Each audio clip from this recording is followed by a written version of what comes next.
In the past few weeks, immigration enforcement in America has taken a sharp turn.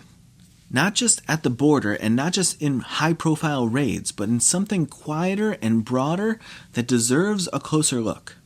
The Associated Press reports that Border Patrol is using a nationwide license plate tracking system, paired with an algorithm to flag drivers whose travel patterns seem suspicious. People are being stopped and questioned far from the border based on routes they've driven. In New Orleans, the federal government is preparing deployment of 250 Border Patrol agents for what it's calling Operation Swamp Sweep, a citywide immigration crackdown set to begin December 1st. And local officials are bracing for what could become a rolling network of checkpoints. In North Carolina, more than 250 people have already been arrested in a series of coordinated raids, most of them far from the border, and many in ordinary neighborhoods and workplaces. And in some of the most unsettling reports, migrants have shown up to what they believed were routine immigration hearings, only to find ICE agents waiting to arrest them on the spot. The cases are dismissed, and people are taken straight into detention. And advocates are calling them deportation traps.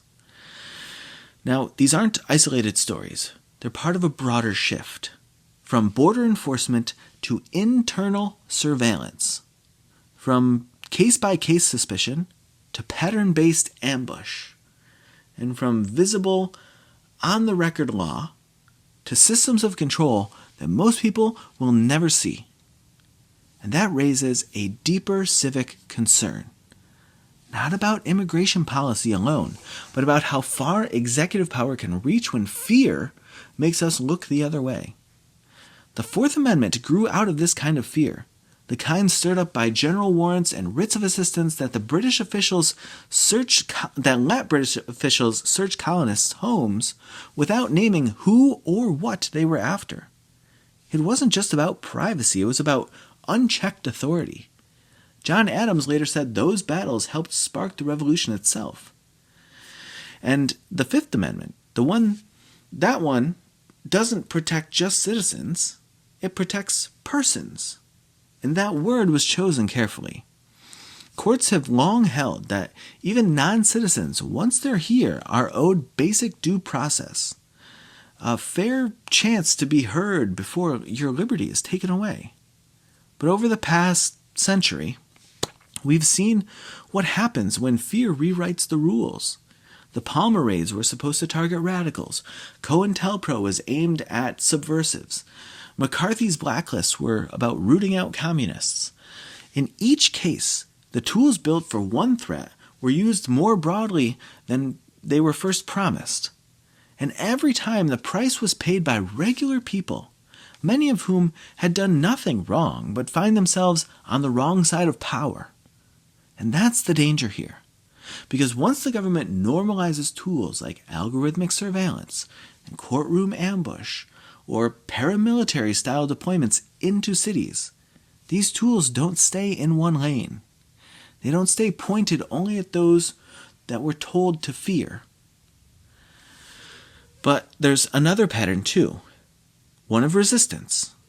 Lawyers challenging the constitutionality of dragnets, and local officials refusing to hand over data without a warrant. We have clergy, journalists, neighbors, all building support networks so no one stands alone.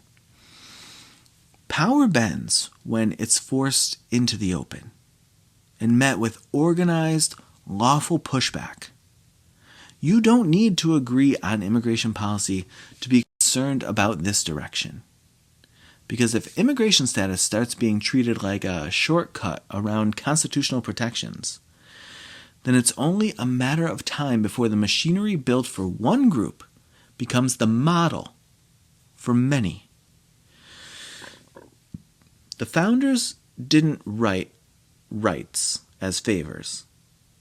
They wrote limits for government on purpose. So maybe the question now is this.